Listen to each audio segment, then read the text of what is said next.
Hi, and welcome to DuckTales, where we go behind the scenes at DuckDuckGo and discuss the stories, technology, and people that help build privacy tools for everyone. In each episode, you'll hear from employees about our vision, product updates, engineering approach to AI, or how we operate as a company. Today, we're going to chat about how most companies collect a ton of information through their marketing activities and how DuckDuckGo, given our privacy policy of we don't track you, do things like attribution very differently. I'm Christina, I'm on the marketing team, and today I'll be interviewing Chuck. Chuck, you wear a lot of different hats. Can you introduce yourself and some of what you work on? Sure. I am technically on the front end team and work on the front end of our search projects, our products, and our subscription products. But I ultimately do whatever I need to do to get the job done, which is kind of our DuckDuckGo ethos. I do some product management, some data science, back-end engineering. I work with the marketers. It's fun, and I need hats, so getting to wear lots of them is.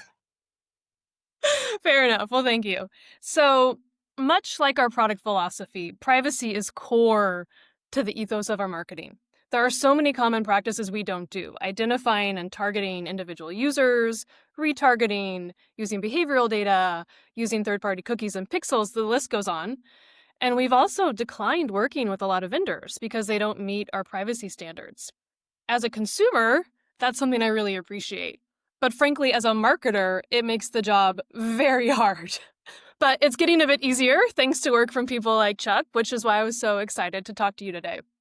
So Chuck, when you first started working with the marketing team, what was your reaction to our limitations and what we were hoping to achieve? Honestly, I was a little shocked. There's a pretty well understood playbook for how marketing in a space like this should look. A playbook of tactics and tools that are well understood, and every company will do it differently, and every brand and product will have their own personality, but we pretty much use none of those tools. Yeah, can you help people understand what the industry norms are for marketing attribution and data and how we do it differently? Yeah, so when you visit your favorite social media site and it's trying to decide how to fill the ad slot in your feed, the ad platform will take what it knows about you as a person, your search history, who you follow, and what it knows about your situation, like where you are and who you're with, and line it up with their ad inventory. They'll do some very complex math to determine the perfect ad to show you that will maximize profits for the platform and the advertiser. So the more better data they have about you, the better they can target the ads and the more money they can make. I know that's something you've talked about with Peter on a previous episode, that the financial incentive for the trackers that are ubiquitous online is data that feeds the machine that helps them make more money off of your ad space. That entire ecosystem just flies in the face of our privacy principles. In fact, some of our apps will block those trackers to keep your browsing private.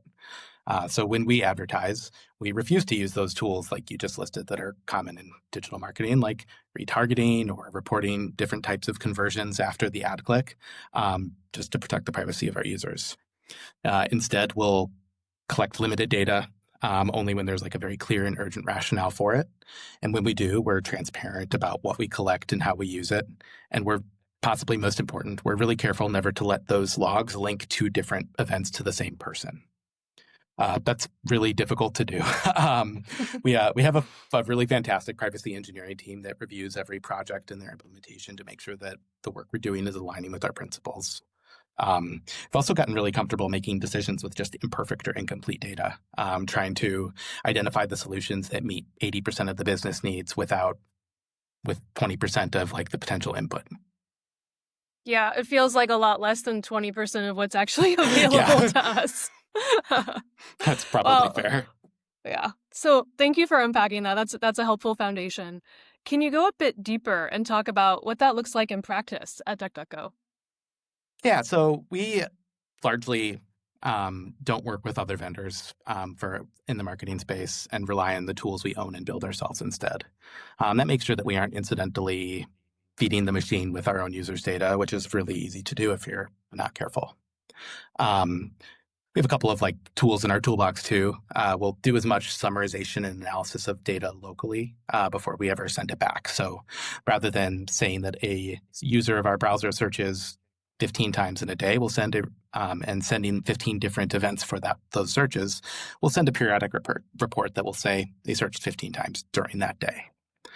We'll reduce the precision of those signals even further. So instead of saying that that person made 15 searches, we'll say they're a medium volume search user. And then when we do our analysis on an ad campaign, we'll look at the summaries of the data rather than the raw data, so that we're looking across our users rather than the individual humans. And if it comes down to it, we are willing to redact data that might be too identifying for a person, whether it might contain PII or if it looks too unique and may be able to be traceable back to a person, we'd rather delete it and not use it than jeopardize that person's privacy. Well, thank you for sharing how our ethos really comes to life there. And I'd love for you to touch on one of your claims to fame at DuckDuckGo, which is creating a better, more privacy respecting system that we call Origin. Can you talk about how you got the idea and how you brought it to life? Yeah, so we were struggling to run small scale campaigns that test new ad platforms or creatives. With the tools that we had, the only way that we could do that without jeopardizing user privacy is to run big, broad, expensive, scaled campaigns. But we're a small company. We want to move nimbly, and that made it really difficult for us to quickly validate our direction and make sure that we were dedicating our resources in the right time or in the right place. So I spent some time with our marketing leaders, including you, Christina, trying to understand the norms and the challenges they were facing, the tools that weren't in their toolbox. And I brought that to the privacy team. We worked backwards, starting with user privacy as a first principle to the business goals, and landed on a solution that kind of looks like this. You see an ad and you click on it for DuckDuckGo, and you install our app from it. When that app first runs, we will send one signal that says that you installed the app from that ad in that location. And then once a day, we'll build a summary of those signals that give us pretty coarse insights that say, we had 10 users install our app from that ad on that ad platform on that day. Then we'll line that data up with other information that the ad platform gives us, like how many impressions there were of the ad and how many times it was clicked and how much that cost us. And that'll give us some high-level insights we can use to start making decisions, like how much it costs us to per install from that ad. There's nothing groundbreaking here technologically. It's actually intentionally very simple. And that helps us maintain the privacy properties because we have a high elevation view of everything that's happening. We never share data outside of DuckDuckGo, so we aren't feeding that machine. There are never person-level insights. We're looking at broad signals across our audiences. There's no risk of PII, and we're only collecting the data that we need to make those decisions, nothing more. But it still lets our marketing team make informed decisions while working quickly and doing their job well. Well, thank you. More importantly, thank you for the months and months of work you did on Of that. course.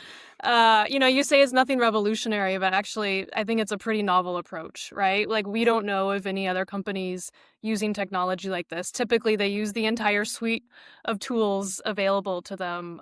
But, hopefully one day it won't feel like such a novel approach, and this will become more of the industry standard. At least, my naive perspective can hope for that. I hope so. We'll see if capitalism agrees with us. Yeah. So, any parting thoughts you'd like to leave on the future of privacy respecting marketing?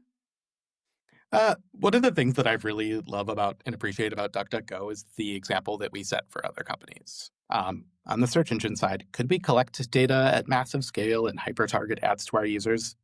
Absolutely, but we don't need to. And we love being an example of a sustainable business that respects user privacy in their searches. And I like to overlay that to our marketing efforts too.